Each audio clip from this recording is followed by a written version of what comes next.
On December 20th, 1996, at the height of the holiday movie season, a slasher film that combined horror and dark humor was unleashed on the public. That film was Wes Craven's Scream. What Bob said is, nobody comes out with horror films at Christmas, and all of a sudden, I felt it would be the perfect programming. I said, what does a teenager go see during Christmas? What do they take Christmas off? Bob, that's when everybody goes to see family films. He says, exactly. So the horror audience has nothing to see.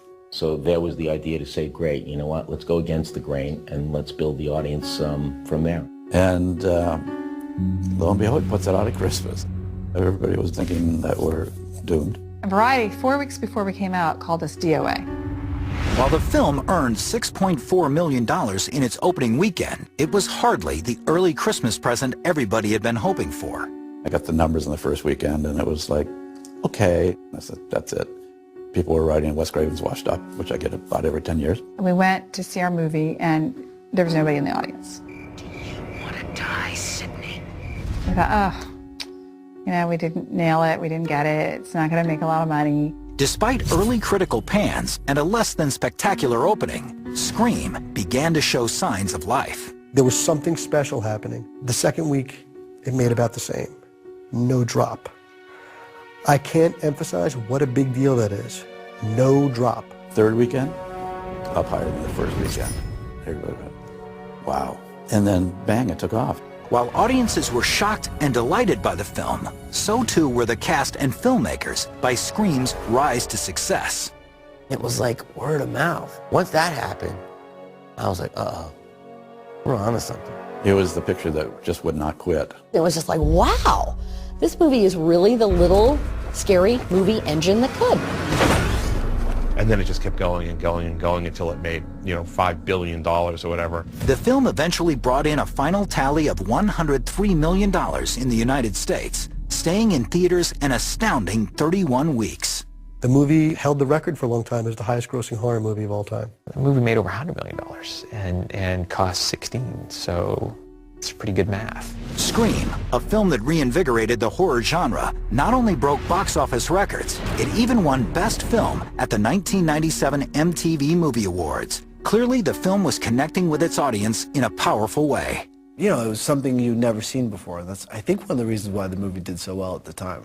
I knew it was going to be a really good movie as soon as he buried that knife into her chest. This one hit at the right time in the right place with the right cast. Scream certainly will be seen as the iconic horror movie of the 90s. And I think sometimes that just happens with certain movies. You run into a moment where things come together at the perfect time, and you got a great director, an amazing writer, great crew and cast. And then you kind of capture lightning in a bottle. While the on-screen chemistry of the cast was undeniably part of audiences' love affair with Scream, the off-camera experience was having the same effect on two of its co-stars. I'm sorry. I'm on duty. Wes had sort of like a get-together. I immediately went up to her and started flirting with her. Courtney, I'm David, I'm playing Dewey. She goes, yeah, I've heard about you. I was like, oh, really? I've heard about you, too. I think Courtney initially was like, yeah, he's cute, but this guy's nuts, I'm like, she's a good actress, because I really believe that her character is falling for him. It was immediately we were off to the sort of flirtation races. And while life was looking bright for the cast and crew of Scream, it also left the door wide open for other studios and filmmakers to cash in on the horror movie's sudden success. The Scream movies were truly an adrenaline shot to the heart of horror. The horror genre just came back, came back very powerfully. There's been a slew of horror films that have come out after Scream. The studio sort of jumped on the bandwagon and started to make a lot of films and realized that audiences were really looking for that. I think Scream was definitely the catalyst for all these other movies, like Valentine or I Know What You Did Last Summer. Urban Legend was another one. There was a bunch of them coming out. Scream became so heavily imitated, it almost became a parody to have kids referencing other movies. You know the part in scary movies where somebody does something really stupid and everybody hates them for it? This is it. That's the curse of when you do something new and original. But the top spot of all horror slasher films still belonged to Scream. And Ghostface would go on to terrorize Sidney and her friends twice more in Scream 2 and Scream 3, both of which turned the conventions of horror sequels on their head. Let's face it, baby, these days, you gotta have a sequel. When I read the original script of Scream, he already had the sequel mapped out. In the end of the script was a 5-page treatment for the next Scream. He knew where he was going. So we got to follow Sidney, you know, obviously from high school and then on into college and then into young adulthood. So that was almost unprecedented, I think, for films in the genre.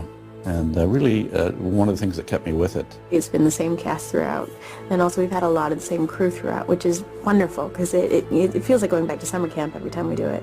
It's a really fun experience. Seeing that the core cast comes back each time with Wes, it's not Scream without that. The sequels are fun, and I enjoy them, but that first one was truly, purely terrifying. You know, rather than thinking I was doing sequels, I was doing, you know, elements of a trilogy, which I just loved. It was that enduring love for the Scream franchise that brought about the return of Craven, Williamson, Campbell, Arquette, and Cox for another round of mayhem 10 years after the events of Scream 3. Get out behind you! Scream 4 was really interesting. You know, the new cast kind of felt like the old cast. They all hit it off, and there was a definite camaraderie there. It feels reminiscent of Scream 1. And all of us thought it might just be a real kick to go back to it. I was apprehensive at first, and I really wanted to know that Kevin would come up with a great concept. The remake, the groundbreaking. Hallelujah, Texas Chainsaw, Dawn of the Hills Headlights, Amityville Horror, Christmas House, and Pop Night, Bloody Valentine. It's one of those, right? None of the above. By following some rules of the genre, but daring to break others, Scream has made audiences laugh, cheer, and of course, scream. And in the process, it changed the face of fear. You want to be on a roller coaster ride. You want to go into a dark theater, have the lights turn out, and just there's something about being scared out of your wits that has always appealed to me, and I think it appeals to everybody. I would say there's 3 important people that are sort of the tentpoles of Scream. One is Kevin, who came up with the idea and wrote this fantastic script. One is Bob Weinstein, who was willing to go in and put a lot of money on the line. And the other, I guess, would be me. The 3 of us working together is a pretty powerful package. And I'm very proud that Wes is there for all of them. Here he's done 1, 2, 3, and 4, and hopefully he'll do them all. And I like keeping that continuity. The stars aligned to bring us all together to make something that, I don't know, really made cinematic history. It really kind of got to me, and even seeing it, you know, I scream and laugh, and it's just really witty, you know, it just really works in so many ways. I remember being there, and they're like, it's going to change your life, and this is unbelievable and huge, and, you know, this is going to put you on the map. And I went to this little, like, place to eat, and some girl goes, you look like that guy from Scream, the Rule guy. And I was like, really? She's like, yeah. And I was like, it was like the first time in my life I was ever recognized. It will always have a special place in my heart. And the fans, they made it. They made it what it is. And I treasure the filming of Scream as my happiest filming experience. Scream's meant everything to me, really. I mean, I'm so thankful for Wes for casting me and for Kevin for writing such an amazing script. It's been a blessing, and it's been a fun movie to be a part of. But especially I met my wife on it, and, you know, I have a daughter now because of this, and, you know, it's pretty much doesn't get any better than that. I love this kind of movie. Never imagined myself ever being in a movie that was like this. And just do something different and work with Wes Craven. There couldn't be anything better than doing a Wes Craven movie.